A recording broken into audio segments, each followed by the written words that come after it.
This review is of Mahatma seasoned rice, New Orleans style red beans and rice recipe.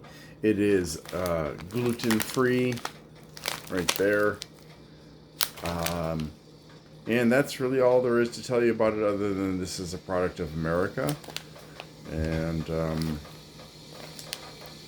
well, the rice is grown in America, anyways.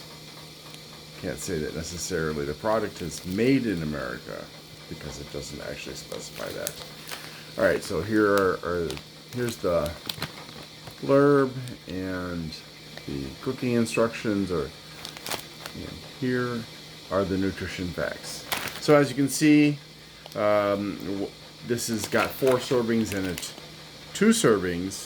One serving is 2 ounces, or 1/3 of a cup of dry rice and beans and 2 tablespoons of dry seasoning. Okay, 2 ounces. 2 ounces, 190 calories, 0.5 grams of fat, which are unsaturated, no cholesterol, 930 milligrams of sodium. That's huge. And so that means 9, 18, 27, 36, 37, 20. If one person eats this whole package, they're getting enough salt for a day and a half. Oh my God. Total carbs 39. No dietary fibers? Come on, Mahatma.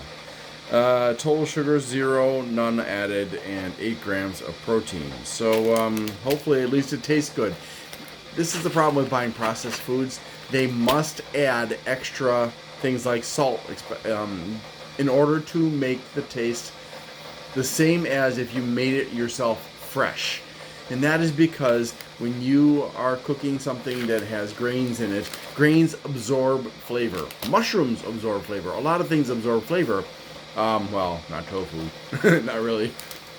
But most things absorb flavor that absorb flavor very readily are going to cause the food to taste kind of bland.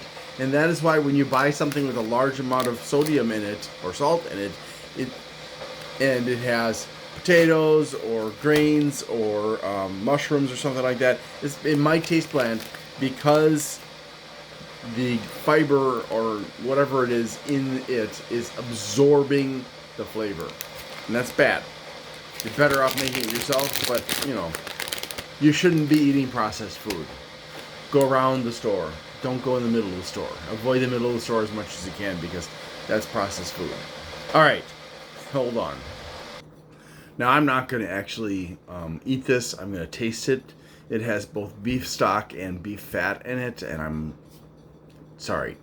So I'm just going to have a taste of it, and then that's it. I'm going to leave it for my children to eat because I'm not going to eat it. There's enough suffering going on without me adding to it. Hold on.